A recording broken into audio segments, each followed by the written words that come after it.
Bonsoir Brigitte Liso. Bonsoir. Merci d'être dans ce studio. Députée sortante de la 4e circonscription du Nord depuis 2017. Vous êtes là aussi en tant que députée Renaissance. Pourquoi est-ce que vous vous représentez ? Je me représente parce que c'est une évidence pour moi. D'abord parce que je m'attendais pas à ce que mon deuxième mandat soit arrêté si brutalement. Donc j'étais beaucoup plus préparée à continuer qu'à arrêter.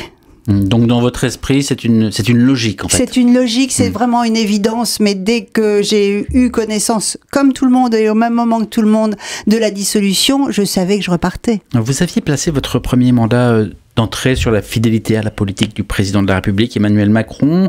Il y a 2 ans, vos affiches de campagne affichaient la candidate soutenue par Emmanuel Macron. Aujourd'hui, vous êtes plus discrète avec cette proximité avec Emmanuel Macron.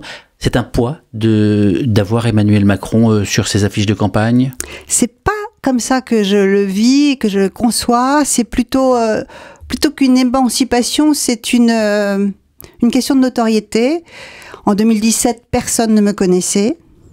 En 2022, on commençait à me connaître vraiment. Et là, maintenant, je suis reconnue en tant que telle, en tant que Brigitte Liso et en tant que députée.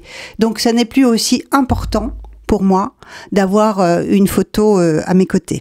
De nombreux ténors tout de même de la majorité parlementaire sortante qui se représentent ont fait le choix aussi de ne pas forcément afficher Emmanuel Macron. On a l'impression tout de même que pour certains, ça peut être un repoussoir. Est-ce que vous le sentez, ça, sur le terrain ?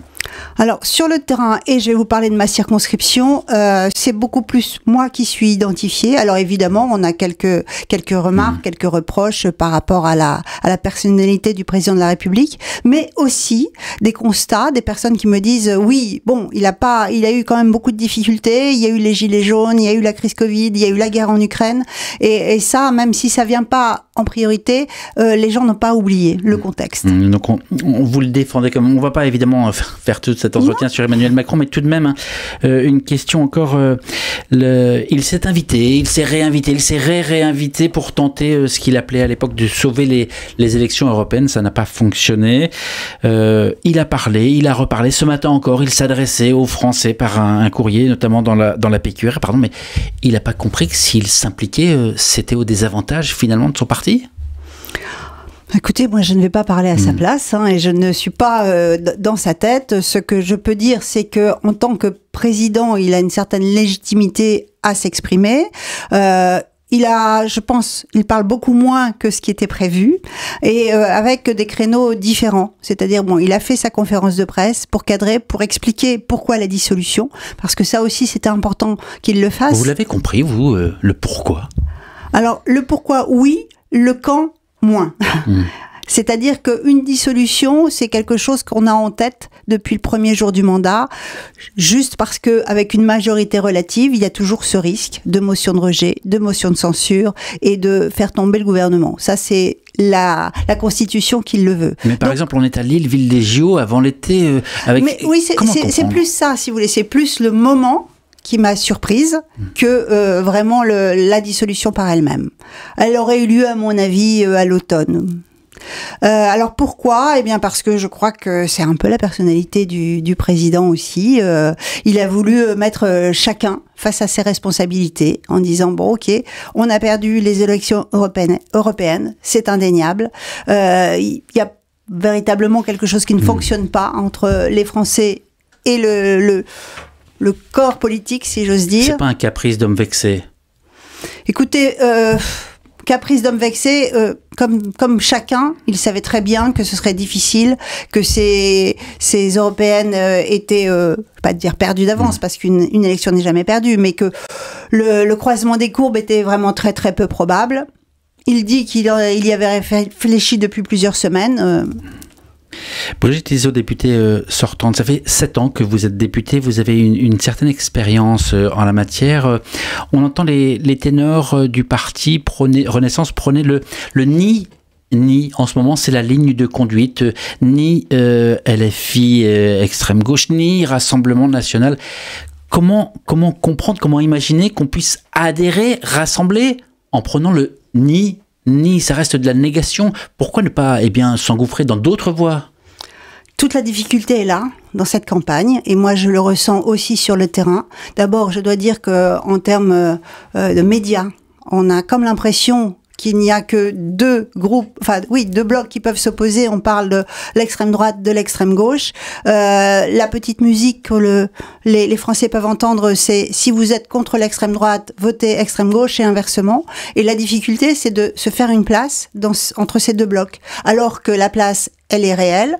Je crois qu'il y a véritablement une place pour un bloc central dans ce pays, et je l'aspire de mes vœux, bien évidemment. Et après, la difficulté, c'est de faire passer ces idées, parce que une fois, si vous m'interrogez sur la façon dont les gens réagissent, une fois qu'on a parlé de la dissolution et de la brutalité de l'annonce, on parle aussi du président de la République, et puis ensuite, moi, j'aimerais beaucoup dire ce qui a été fait de bien, tant au niveau local. Moi, j'ai fait beaucoup de choses pour la circonscription. Ça a été fait aussi au niveau national. On parle beaucoup de pouvoir d'achat, mais beaucoup de choses ont été faites que l'on oublie assez rapidement. C'est vrai. Néanmoins, la liste est longue. En matière de sécurité, il y a aussi beaucoup de choses. Et puis, pour revenir à votre question du nini, si on parle de sécurité, par exemple, on a d'un côté la police tue, et puis de l'autre côté, le tout sécuritaire. Et moi, je crois que la France n'est pas un pays où il doit y avoir tout l'un ou tout l'autre.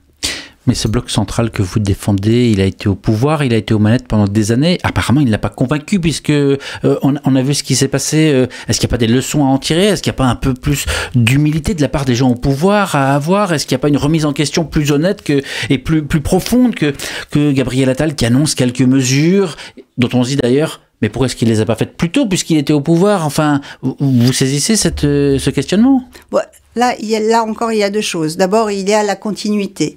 Il y a l'usure du pouvoir qui, de toute façon, quel que soit le pouvoir en place, est de fait. Il y a aussi une vague, en ce qui concerne l'extrême droite, qui dépasse les frontières de la France. On voit très bien qu'en Europe, il y a vraiment un mouvement de fond, et même au-delà de l'Atlantique, puisque si Trump est réélu, on verra aussi là l'extrême droite au pouvoir. Donc ça, c'est un état de fait. En contrebalance, il y a l'extrême gauche qui s'impose pour justement faire front à cette extrême droite. Donc, encore une fois, j'ai l'impression un peu de me répéter, mais la difficulté est là, c'est de s'imposer. Donc, les choses qui ont été faites n'ont pas toutes été bien faites. On aurait pu faire peut-être différemment, faire d'autres choses, mais on ne peut pas non plus nier ce qui a été fait. Et d'ailleurs, moi, quand je me promène sur les marchés, ce sont les gens eux-mêmes qui, au bout d'un moment, me disent « Oui, c'est vrai, il y a quand même eu le Covid, il y a quand même eu les gilets jaunes, il y a quand même eu mais justement, dites-nous alors, dites-nous ce qui a été fait, parce que ce qui ressort, c'est justement, par exemple, les gilets jaunes, que les doléances n'aient pas du tout été écoutées, qu'elles aient été entendues. Ce qui ressort, c'est l'émergence folle d'une dette publique qui atteint des records. Ce qui ressort, c'est la réforme de l'assurance chômage qu'on entend. Ce qui ressort, c'est aussi ça. Donc, qu'est-ce qu'en face, vous dites, voilà, le bilan, il est aussi concrètement là. Alors, sur l'assurance chômage, ça n'est pas juste à un instant T une réforme de l'assurance chômage qui vient. Il faut voir l'objectif. L'objectif, c'est le plein emploi. Et d'ailleurs, je peux quand même préciser que on n'a jamais eu un taux de chômage aussi bas depuis plus de 25 ans. Donc il y a quand même des choses qui sont marquées et qui apparaissent. Individuellement, c'est toujours pareil. Les Français, même si j'aime pas généraliser, les Français sont quand même assez individualistes et et c'est assez humain. Chacun midi à sa porte. Néanmoins, un taux de chômage qui a jamais été aussi bas, et pour ça, il y a des choses qui ont été mises en place. Donc la réforme là, qui va être probablement mise en place au 1er décembre, mais qui sera au 1er juillet, eh bien c'est justement pour remettre le plus de Français possible au travail, sans que c'est certainement un peu douloureux pour certaines personnes, mais il faut toujours voir l'objectif, le but. Et c'est celui-là. Et pour les partenaires sociaux aussi, c'était douloureux, cette réforme. Oui, après, là encore, moi je ne dis pas que tout a été bien fait. J'admets particulièrement que pour une personne donnée, savoir que l'épée de Damoclès de l'arrêt des indemnités peut arriver plus vite que prévu, ce soit difficile à vivre. j'en ai tout à fait conscience. Mais on raisonne toujours pour le plus grand nombre. L'objectif, c'est vraiment le plein emploi. D'ailleurs, si on se remet ne serait-ce que 7 ans en arrière, en 2017, la première chose qui arrivait dans les demandes des Français, c'était la diminution du chômage et l'accès à l'emploi. On y arrive, donc c'est un sujet qui, comme il a été traité, est un peu élagué. Brigitte Lizaud, députée sortante de la 4e circonscription du Nord, et il nous reste 7-8 minutes. Celles et ceux qui ont voté Renaissance, qui ont voté majorité présidentielle ou parlementaire pour faire barrage au RN, entendent aujourd'hui des cadres Renaissance dire « Oula, barrage ni RN, mais ni à gauche non plus ».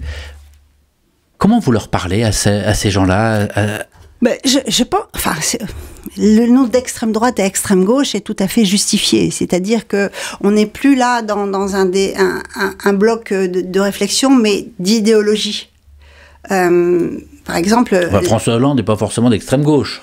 François Hollande, excusez-moi, mais eu égard à son rang d'ancien chef de l'État, je me demande bien ce qu'il vient faire dans cette galère. Beaucoup se demandent, mais il n'est pas extrême gauche. De la même façon, les Français qui ont voté pour Raphaël Glucksmann, avec tout ce qu'il portait, et avec des choses qui étaient en commun avec justement le Renaissance ou Ensemble, ceux-là se sentent trahis, et ceux-là nous le disent aussi. Et donc, je pense que certains d'entre eux voteront Renaissance, ou en tout cas sur la 4e circonscription, voteront pour moi. Vous avez été, et on vous a vu dans bon nombre de médias nationaux aussi à cette occasion, rapporteur d'un texte devenu loi, tout récemment, il s'en est d'ailleurs fallu de peu. Alors la loi du 10 mai 2024, c'est comme ça qu'on la gardera. Elle vise à renforcer la lutte contre les dérives sectaires et améliorer l'accompagnement des victimes. Un texte qui entend s'opposer aux gourous en tout genre qui pullulent notamment ces dernières années sur les réseaux sociaux et ailleurs, en particulier ceux qui sont dans le domaine de la santé, l'alimentation, le bien-être, le développement personnel. Le texte, on en a parlé à l'époque, mais ça pose aussi le rapport à la vérité, le rapport à la conscience, comment offre-t-on des garde-fous tout en permettant une liberté de penser, une liberté de conscience, une liberté de croire. Ce texte a été fait pour les victimes. Quand on est victime de dérives sectaires, on perd son libre arbitre et on est prêt, pour tout un tas de raisons, à suivre une personne qui vous donne un chemin, une trace. Alors, moi, je veux bien qu'on parle de liberté de conscience, je veux bien qu'on parle de liberté individuelle, mais où est la liberté quand on n'a plus son quant à soi? Quand on a, dans cette loi, instauré un délit de sujétion, qui est différent du délit de faiblesse, justement pour ces personnes qui, parce qu'à un moment donné et sur un temps long, je prends le cas d'une personne qui souffre d'un cancer, les résultats se font attendre, donc la maladie l'affaiblit, mais c'est surtout qu'à un moment, quand on lui fait la proposition en lui disant « Arrête ton traitement, écoute, tu vois bien que ça marche pas, moi j'ai des solutions, tu vas prendre du jus de carotte et ça va aller mieux », là, on arrive dans le délit de sujétion. Et c'est pour ces personnes-là, parce que la loi n'était pas suffisamment complète, que cette loi a été faite. Et alors juste pour le délit d'opinion et les lanceurs d'alerte, parce que ça a été l'occasion de vivre des débats, à aucun moment les lanceurs d'alerte ne sont concernés. À aucun moment les lanceurs d'alerte disent arrêtez vos traitements pour un pas de traitement ou un mauvais traitement. Donc il ne faut pas tout confondre. Donc vous avez séparé les choses. Oui, absolument. N'ayez pas peur. Alors, c'est un cri à un appel qu'utilisent depuis quelque temps les politiques, qu'Emmanuel Macron vient d'utiliser dans son courrier aux Français. Et si l'on cherche bien, eh bien, que les auditeurs aussi d'RCF connaissent bien, parce qu'à l'origine, c'était en 78, ça n'a pas été utilisé avant dans des discours. C'est Jean-Paul II qui a lancé ce « N'ayez pas peur » le jour où il est devenu pape. Vous sentez régulièrement, de temps en temps, cette référence, ces références spirituelles imprégner le politique, comment vous le comprenez ? Alors oui, effectivement, cette phrase en particulier, on a bien la référence tous en tête. Pour le reste, je n'ai pas ce sentiment-là, ou en tout cas, je ne le remarque pas, ou je n'ai peut-être pas une culture religieuse suffisante pour me prononcer. Emmanuel Macron, est-ce qu'il doit, si au lendemain du second tour des législatives, eh bien, son parti, le parti qu'il représente, arrive loin derrière, est-ce qu'il doit démissionner ? Moi, et ça n'engage que moi, non. à aucun moment, parce qu'il a aussi été élu par une majorité de Français. Et je ne pense pas que ce soit son genre de reculer devant l'obstacle. Si le scénario du pire que vous évoquez arrive, je crois qu'il aura suffisamment de ressources pour s'adapter et pour continuer. Brigitte Desaux, il est très difficile de se projeter sur les résultats de ce scrutin législatif, parce qu'évidemment ce sont des circonscriptions, ce sont des élections locales qui ensuite sont analysées au point de vue national. Donc bien malin qui peut dire aujourd'hui qui sera élu, mais tout de même pour les jours qui viennent, quand on sera dans l'entre-deux tours et ces fameuses triangulaires, qu'est-ce que vont dire les cadres du parti Renaissance? Est-ce qu'il faut oui ou non se désister en cas de troisième place, et vis-à-vis de qui, pour qui? Est-ce que le RN est davantage un parti vers lequel vous laisseriez vos électeurs se tourner que vis-à-vis du nouveau Front populaire? Alors, question difficile. Alors, le nombre de triangulaires, déjà, on ne peut pas le projeter, et il y a toujours plusieurs cas de figure. Donc, on imagine souvent que ce soit RN versus Front populaire. Et Front populaire, quand même, il y a des nuances, des variations. Selon que ce soit LFI ou pas, les positions peuvent être différentes. C'est ça. Aujourd'hui, la marche à suivre, c'est LFI est différent d'autres partis au sein du nouveau Front populaire. Moi, je suis très claire. Tous les candidats qui se présentent sous la bannière Nouveau Front populaire sont OK pour suivre la politique de Jean-Luc Mélenchon, qu'il soit président de la République ou pas. C'est comme ça, c'est de fait. Ils ont adhéré à ce concept. Néanmoins, si vraiment il faut faire un choix, et le cœur dans l'âme, il faudra peut-être regarder quand même qui se présente. Dernière question, Brigitte Desaux, merci en tout cas d'être venue dans ce studio. Je rappelle que vous êtes la députée sortante de la 4e circonscription du Nord, députée depuis 2017.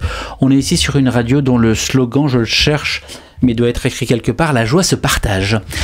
Vous, au-delà des querelles politiciennes, au-delà de ces engagements, qu'est-ce qui fait votre joie?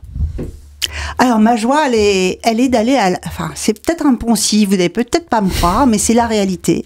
C'est vraiment aller au-devant des concitoyens. Il y a toujours des situations qu'on n'imagine pas. Par exemple, la semaine dernière, j'étais à Quesnoy-sur-Deuil, c'était sortie de vieille voiture. Donc, vous voyez, un sujet tout à fait anodin. Et en fait, les fonds étaient réunis pour une association d'un enfant en grande difficulté, en lourd handicap. Et j'ai rencontré les mamans de ces enfants. Et ce jour-là, j'ai senti vraiment que ma fonction, ma mission, j'oserais dire, a du sens. Parce que j'ai pu échanger avec ces personnes, j'ai senti... je ne vais pas dire leur douleur, même leur résilience, et elles avaient de la joie de vivre, et elles m'ont communiqué cette joie de vivre. Merci Brigitte Desaux. Merci.